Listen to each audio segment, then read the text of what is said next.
All right, I graded it. We got 9 wrong, which is a record high.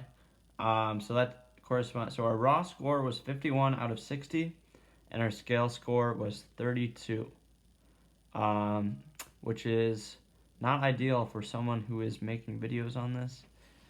But this offers us a good chance to go over mistakes. The thing I always push whenever I'm tutoring anyone is that taking a bunch of just like practice tests isn't gonna serve you well. It's gonna help a little, not gonna lie, but it's not gonna help you as much as if you were to grade it and figure out what you are worse at. If you spend time doing everything, um, like every type of question versus just the ones that you're weakest at, you will be spending way too much time on all the wrong things. So doing things like this, like what we're doing right now, going over what we did wrong, figuring out how to fix that, that is the majority of getting your best score is figuring out what you need to improve test to test.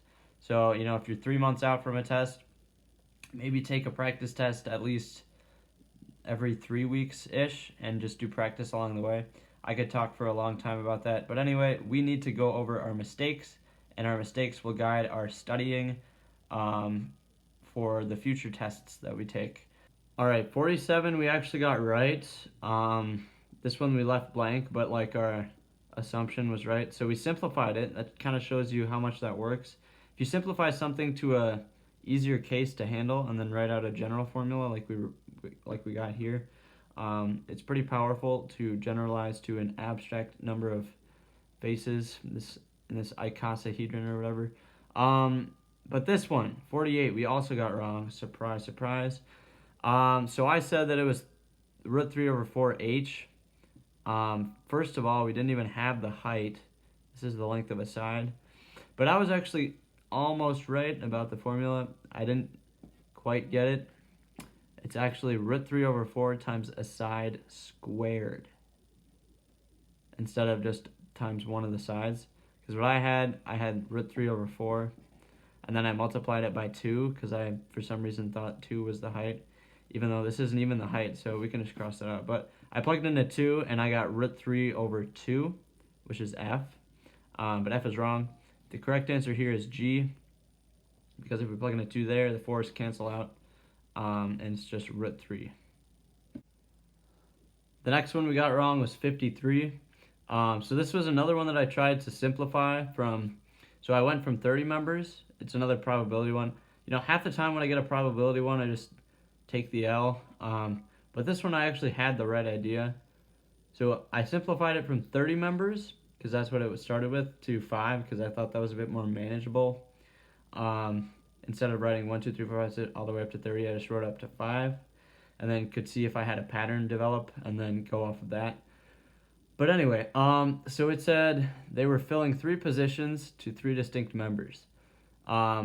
So we actually got this component of it, and I just guessed that it would have this denominator thing, because I thought you would have to divide out some factor of who is taken up. I don't even know how to explain what I'm saying, but I'm just going to go over what I actually did during the video, because I'm sure that made absolutely no sense. So I went 1, 2, 3, 4, 5 people. So imagine there's actually 5 people in the club instead of 30. But if we assign this first person president, just randomly, and then maybe the second person vice president, how many combinations do I have now of who I can make the treasurer? Well, I can make this guy the treasurer, this guy the treasurer, or this guy the treasurer. So if we have 5 cases and I have 2 things set, then I can only have room for 3 things to vary. If that makes sense. So I can either make this guy the treasurer, or this one, or this one. Not that they're all guys, but you know what I mean. But these 3 people can be the treasurer. So the combinations that we have here are 3, which is 2 less than 5. So we have 3 combinations here. The other thing that we could do with that is switch these 2. So that's the combination if we set this guy as the president and this guy as the vice president. But what if we what if we just move this vice president? What if we put the vice president over here and keep the president as the first person? So if we get rid of that, put the vice president for the third guy, or the third girl, doesn't matter who. So now we still have 3 degrees of freedom, kind of, with the treasurer. We can make it this guy, or this guy, or girl. We have this person for the president, this person the vice president, and any of these 3 people for the treasurer. We have, again, 3. So we're always going to have 3 degrees of freedom, or 3 combinations extra. For every president, vice president combinations, we're going to have 3 times that amount because of how many treasurer people we can assign. Hopefully that makes sense. So if we assign any 2 people, president or vice president, you will always have 3 combinations because you can always put 3 treasurers for the different guys or girls that are in the club. So we put a president and a vice president there. We got 3 combinations with the treasurer. We move the vice president. We still have 3. So bottom line, you're always going to have 3 more combinations, or 3 times the amount of combinations. Keyword is 3 times the amount of combinations of the president, vice president thing. Okay, so now we can kind of figure out how many combinations of just these 2 we have and multiply it by 3. That makes sense, maybe. But if we move this over here, so what we had it over here, that was 1 combination. Then we had it over here, that was 2 combinations. We had it over here, that was 3 combinations. We had it over here, that's 4 combinations. So 1, 2, 3, 4 degrees of freedom with each president pick. So if I pick a president as the first, let's just say it's a girl, as the first girl, we say she's the president. And then we say, okay, I have 4 combinations left to put as my vice president. And then we're always going to be multiplying by 3 combinations of who we put the treasurer as. So hopefully you're following. If you have any questions of any of these, please leave a comment because it's like 9:30 right now. I'm trying to just end this. So we have 3 times the amount of combinations that we have of the president and vice president combinations. Well, how many president, vice president combinations do we have? Well, with the vice president, we just saw, you're going to put 4 vice president things for every president thing.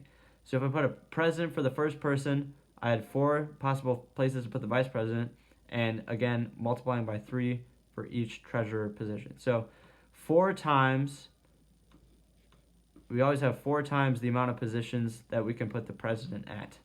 So we have 3 times 4 right now. And now we, with getting rid of this vice president, putting that out of the picture, how many combinations do we have of just the president? We can put it here, we can put it there, we can put it there, we can put it there, we can put it there. So that's 5 total places that we can put the president. So that's 5 times the amount of combinations up there. So now we have 5 times 4 times 3. And our original amount of people was 5. So we have the amount of people times the amount of people minus 1 person times the amount of people minus 2 people. So instead of 5, we actually have 30. So if you can, so we had 5 times 3, 5 times 4 times 3.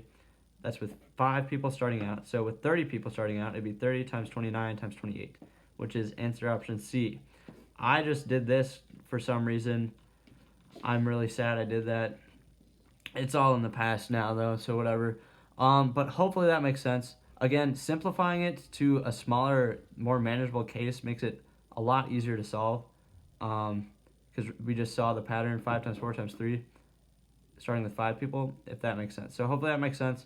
But that's what we did wrong here. All right, 57, I'll try to explain as best as I can. This is kind of complicated, but imagine you have a line, okay? This is just to explain the answer stem, but close your eyes and imagine that you had a line and you put 90 evenly spaced dots on the line, labeling each dot 1 through 90. So 1 on the left, 90 on the right. Now connect the line into a circle, and the question is basically asking what number would you pick if you started at number 1 and jumped from number 1 to any of the numbers on the circle. Like if I picked 21, I would go from 1 to however much 21 away from 1 is. But you would jump that integer amount away from your starting points, and it's asking what number out of these could you pick to guarantee that you would land on each dot once, at least once. So this is kind of weird. So let's entertain the idea that we were to pick A. So if I picked A, start at 1, to go from 1 to 2 is 1 step. To go from 2 to 3 is another step. And 3 to 4 is another step. So 3 steps, 3 away from 1 gets us from 1 to 4. And then from 4, you go from 4 to 7. So 4 to 5 is 1. 5 to 6 is another one. 6 to 7 is another one. And then you just keep going around the circle and going around the circle. Essentially, what this is asking is, which of these aren't multiples of 9? So is 90 divisible by 3? It is. So basically, we went around, if we go around 30 times, we would end up back at 1 when we were done with our 30 jumps by 3. So if we ended up back at 1, so we landed on 1, 4, 7, 10, 13, 16, etc. And then we landed back at 1. When we start back at 1, we're going to essentially repeat the same pattern. So we start at 1, we're going to go back to 4, back to 7, back to 10, back to all the ones we just landed on, and we're never going to get to any of the other ones for all of eternity. As long as you go around the loop, you're always going to land on the same dots. So it's not going to be A. Similarly, letter C, 90 divided by 5 is equal to 18. We can eliminate that, and then 90 divided by 6 is equal to 15, so we can get rid of D. The answer is actually E. My reasoning we can also talk about because that was kind of flawed. But now between 4 and 7, 90 divided by 4 is, 90 divided by 4 is 22.5. But essentially, if you went around the circle 2 times, so if I went around 4, I would go from 1 to 2, 2 to 3, 3 to 4, 4 to 5. So I would land at 1 to 5 would be 1 jump by 4, and then I go 9, 13, etc. all the way. And I would end up, since it's not actually divisible by 90, or 90 isn't divisible by 4, I wouldn't end up back at 1, but I would end up back at, I think, 3. And then you would go 3 to 7, something like that, and then you would land back at 1 when you went around a second time. So the first time you go around, you would end up here. Second time you went around, you would end up at 1. So basically, those 2 loops, you would still be missing half of the circle. You definitely wouldn't be hitting all of the dots. So that one we can also rule out. Even though it's actually not a multiple of 9, if you went around twice, that's like one complete, if you call that one complete loop, you would still hit those for all of eternity as you went around and around. So you wouldn't be spreading out at all or hitting any of the other dots. But anyway, 90 divided by 7, that's pretty nasty. So we had 22.5, that was pretty neat. But 12.8571428.6, probably not going to work out, and it turns out it doesn't. So, I mean, if I was actually taking this and had the wherewithal to actually know what the question was asking and do this right, because what I did 90 divided by 7. I think I did 90 divided by 7, and then I went and saw that, so I was like, okay, what's 7 times 13? 91. So I thought that meant that you would end up back at 1. I thought that if you started at 1, 91 around would end you up back at 1. But that gets you to 2, doesn't get you to 1 because it's kind of hard to think about. That's why I wrote out these individual steps. But it would get you 1 past what you started with instead of landing right back at where you were. So you would hit every single dot, because if you did 1 complete loop and ended up 1 past, if you do infinity loops, you'll definitely end up at each of the dots at least once. So if that made any sense to you, that answer option is E. All right, and then the last one we're gonna go over is number 58. So I'm sorry this was such a long video. I really am. Wish we could have done better, but honestly, we'll probably do another math section in the future sometime. But for now, we're gonna continue with this ACT. But anyway, 58, what we're focused on right now. So this question is asking, I had most of it right, but I just couldn't put 2 and 2 together at the end because I was kind of stressing. There are 100 file folders, each 0.45 inches thick. So you have 100 folders that are 0.45 inches thick. I'll try and draw a folder. And this right here would be 0.45 inches. 0.45 inches. So the question is asking, if you filled up a bunch of folders with the maximum amount of file folders that you would have 1 left that wouldn't have the maximum amount, and what thickness total of all of the files would be in that drawer. So we have 7.5 inch thick drawers, or the folders can't be more than 7.5 inches. And the other thing they say that's really important is that no folder is split between 2 drawers. So we had 7.5 inches total to get to. and each file folder is 0.45 inches thick. So if we have 7.5 divided by 0.45, that would get us to 16 and 2/3, which I had here. But what this is saying is that you can't split a folder between two drawers. So 2/3 of a folder, you can't do that.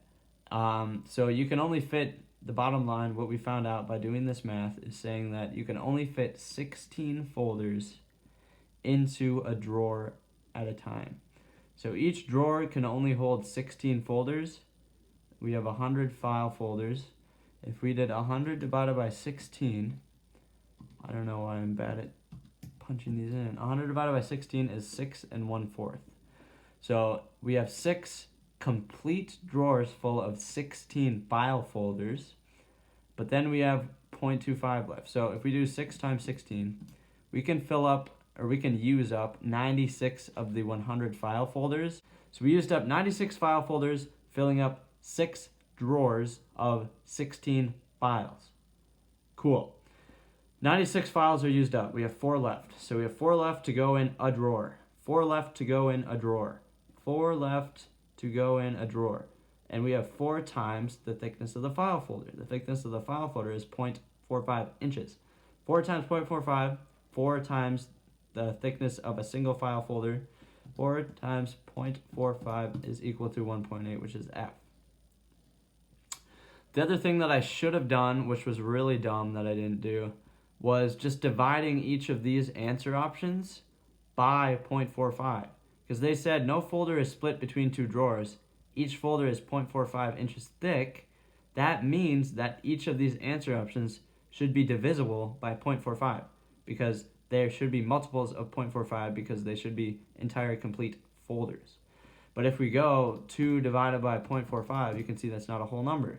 Or 4 divided by 0.45 is not a whole number. Or 6 divided by 0.45 is not a whole number. So none of these would work. So we could have gotten it between F and H. We guessed G for this. That was basically a complete guess, but we could have gotten it 50-50. But anyway, that's how you solve 58.